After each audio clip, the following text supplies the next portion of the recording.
بسا اوقات بہت سی محنتوں کا نتیجہ انسان دیکھتا ہے کہ ضائع چلا گیا. میں نے 10 سال محنت کی، حاصل کوئی نہیں نکلا. یہ ثمرات کیا ہے؟ محنتوں کے ثمرات کا ضیاع. کوشش آپ نے کی، قسمت کی خوبی دیکھی ہے، ٹوٹی کہاں کمن، 2-4 ہاتھ جب کے لبے بام رہ گئے. Be prepared. ایک شاعر کے یہ اشعار ہیں، وہ کمیونسٹ تھا، میں نام بھی نہیں لیتا، لیکن یہ کہ یہ اسی انقلابی، چونکہ ان کا بھی ایک انقلابی نظریہ ہے، انقلابی عمل میں یہ سارے مراحل آتے ہیں. کوئی سیٹ بیک آیا، فرض کیجئے کوئی ناکامی ہو گئی، تو اپنے ساتھیوں کو دل بندھانے کے لیے یہ فصل امیدوں کی ہمدم اس بار بھی غارت جائے گی، سب محنت صبحوں شاموں کی اب کے بھی اکارت جائے گی. میرے نبی کے ثمرات کا جو لفظ یہاں آیا ہے، وَنَقْصٍ مِّنَ الْأَمْوَالِ وَالْأَنفُسِ وَالثَّمَرَاتِ، سب محنت صبحوں شاموں کی اب کے بھی اکارت جائے گی. دھرتی کے کونوں کھدروں میں پھر اپنے لہو کی کھاد بھرو، پھر مٹی سینچو اشکوں سے، پھر اگلی رت کی فکر کرو، پھر اگلی رت کی فکر کرو. جب پھر ایک بار اجڑنا ہے، ایک فصل پکی تو بھر پایا، تب تک تو یہی کچھ کرنا ہے. ایک مقصد ہے سامنے، انقلاب برپا کرنا ہے. ایک کوشش ناکام ہو جائے کوئی پرواہ نہیں، نیکسٹ. پھر تیار رہو ناکامی کے لیے. ایسا نہ ہو جو انگریزی میں کہتے ہیں hope for the best but be prepared for the worst.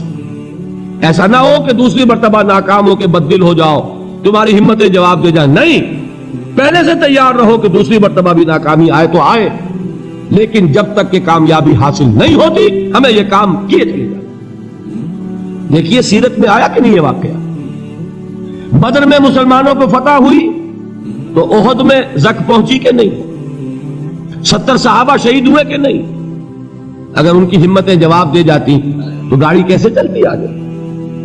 تو فرمایا وَلَنَبْلُوَنَّكُمْ بِشَيْءٍ مِّنَ الْخَوْفِ وَالْجُوعِ وَنَقْصٍ مِّنَ الْأَمْوَالِ وَالْأَنفُسِ وَالثَّمَرَاتِ. ہم تمہیں لازم آزمائیں گے، خوف کی کیفیت سے، فقر و فاقے کی کیفیت سے، بھوک سے، جان کے نقصان سے، مال کے نقصان سے، محنتوں کے حاصل کے ضائع ہو جانے سے. وَبَشِّرِ الصَّابِرِينَ، اور اے نبی بشارت دیجئے صبر کرنے والوں کو. الَّذِينَ إِذَا أَصَابَتْهُمْ مُصِيبَةٌ، وہ کہ جب ان پر کوئی تکلیف آئے، کوئی مصیبت آئے، کوئی آزمائش آئے، قالوا انا للہ وانا الیہ راجعون، وہ یہ کہیں کہ ہم اللہ ہی کے ہیں، اللہ ہی کی طرف لوٹ جانا ہے. یہ وہی انداز ہے جو میں نے فارسی کا شعر سنایا تھا آپ کو کہ سرے تسلیم خم ہے جو مزاج یار میں آئے.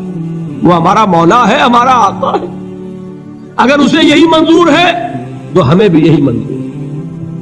میں نے تسلیم و رضا کی بات کی تھی نا، آپ کو کچھ شعر سنائے تھے. ایک شعر اور سنیے، اور یہ کس کا ہے؟ محمد علی جوہر کا. ایک مرتبہ جیل گئے، ان کی ایک بیٹی جوان بیمار ہوئی، فوت ہو گئی.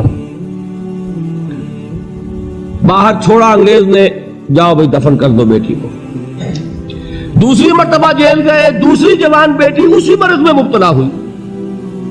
اب یہ جیل میں ہے، خبر پہنچی کہ دوسری بیٹی کے اوپر بھی اسی مرض کا حملہ ہوا ہے. ایک نظم لکھی ہے جس کا آخری شعر یہ ہے، تیری صحت ہمیں منظور ہے لیکن اس کو نہیں منظور تو پھر ہم کو بھی منظور نہیں. یہ ہے، جب تک یہ کیفیت نہ ہو اس میدان میں آدمی ثابت قدم نہیں رہ سکتا کہ میرے رب کو اگر یہ منظور ہے تو یہی مجھے منظور ہے، اور تیری صحت ہمیں چاہیے تو ضرور، لیکن ہمارے رب کو منظور نہیں تو ہمیں بھی منظور. راضی برضائے رب. وَبَشِّرِ الصَّابِرِينَ الَّذِينَ إِذَا أَصَابَتْهُمْ مُصِيبَةٌ قَالُوا إِنَّا لِلَّهِ وَإِنَّا إِلَيْهِ رَاجِعُونَ. نہ شود نصیب دشمن کے شود ہلاک تیغت، سر دوستہ سلامت کے تو خنجر آزمائی.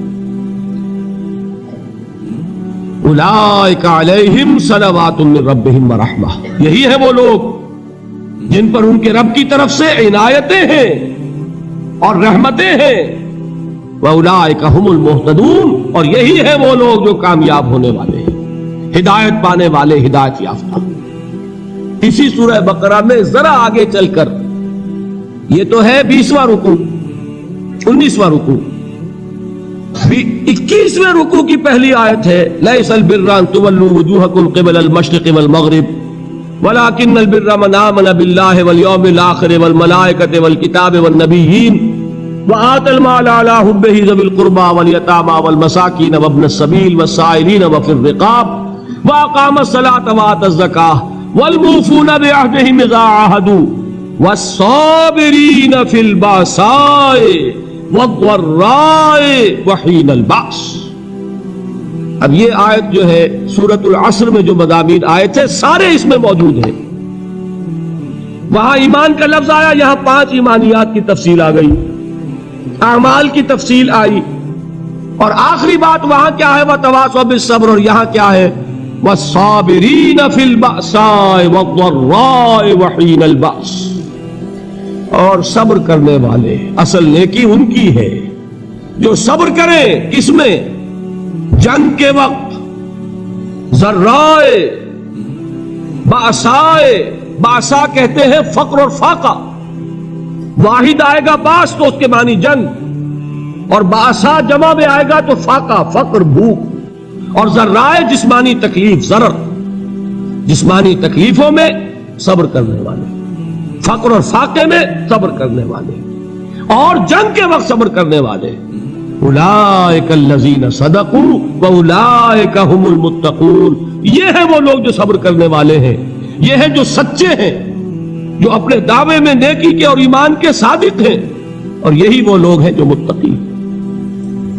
اگلی سورت ہے سورہ آل عمران, اس میں 2 لفظ آئے ہیں آخری آیت, یا ایھا الذین آمنوا اصبروا وصابروا ورابطوا واتقوا اللہ لعلکم تفلحون.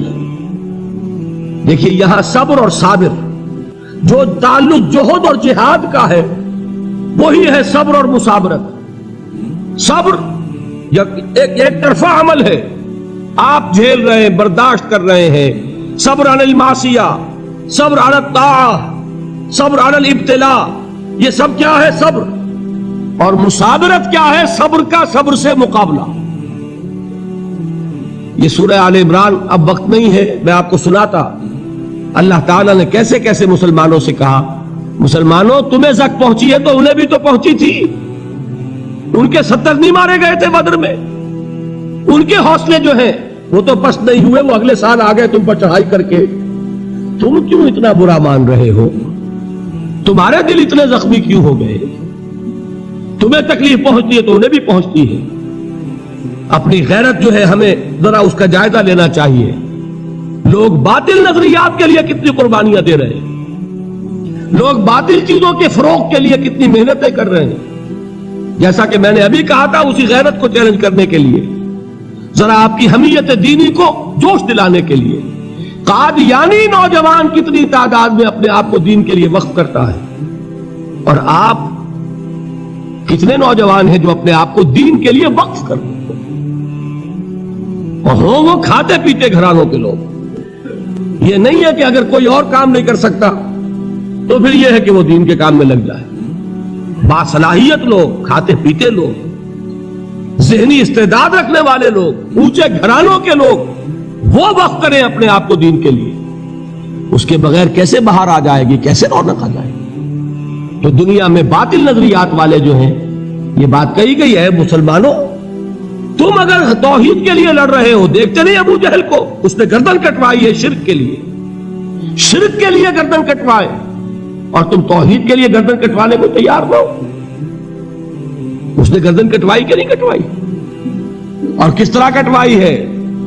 کیونکہ بڑا متکبر قسم کا, فرعون قسم کا شخص تھا. جب گردن کاٹنے لگے تو کہتا ہے ذرا نیچے سے کاٹنا, تاکہ جب تم نیزے کے اوپر چڑھاؤ میرے سر کو تو اونچا نظر آئے, معلوم ہو سردار کا سر. وہ بدبخت مرتے ہوئے بھی جو اس کی کیفیت تھی نا, اس کو ذہن میں رکھیے. تو یہ اس لوگوں نے قربانیاں دی, جانے دی. تو فرمایا اگر تم ان سے زیادہ قربانی نہیں دو گے, جو نوٹ کر لیجئے اس کو, مجرد اگر حق کو غالب کرنا اللہ کے ذمے ہو تو آنے واحد میں غالب کر دے گا, تمہیں تکلیف ہی دینے کی ضرورت نہیں. سمجھ رہے؟ کیا اللہ کے مقابلے میں کوئی باطل کی طاقت ٹھہر سکتی ہے؟ یہ تمہارے ایمان کا امتحان ہے، یہ تمہارے خلوص کی آزمائش ہے، یہ تمہارے امتحان کا ثبوت درکار ہے کہ اللہ تعالیٰ دیکھنا چاہتا ہے تم اس کے لیے اپنی جانیں قربان کرنے کو تیار ہو کہ نہیں، تم اس کے لیے تن من دھن لگانے کو تیار ہو کہ نہیں۔ اور یہ جان لو کہ اگر کفار اور مشرکین اور ملحدین اور باطل نظریات والے وہ جو کچھ قربانیاں اپنے باطل نظریات کے لیے دے رہے ہیں ان سے زیادہ اگر تم نہیں دو گے تو حق غالب نہیں ہوگا۔ انہوں نے جو صبر کیا ہے اپنے باطل نظریات پر، اگر تم اس سے زیادہ صبر کا ثبوت نہیں دو گے اپنے اس حق پر تو حق غالب نہیں ہوگا۔ اس لیے فرمایا یا ایھا الذین آمنوا اصبروا وصابروا، نہ صرف یہ کہ صبر کرو بلکہ صبر میں اپنے دشمنوں سے آگے نکلو، ان کے صبر سے بڑھ کر صبر کرو۔ ورابطوا، مرابطہ کہتے ہیں چوکس رہنا، ہوشیار، پہرا دو، ایسا نہ ہو کہ دشمن جو ہے غفلت میں تمہارے اوپر کوئی حملہ جو ہے کر بیٹھے۔ واتقوا اللہ، اور اللہ کا تقوی اختیار کرو، لعلکم تفلحون، تاکہ تم فلاح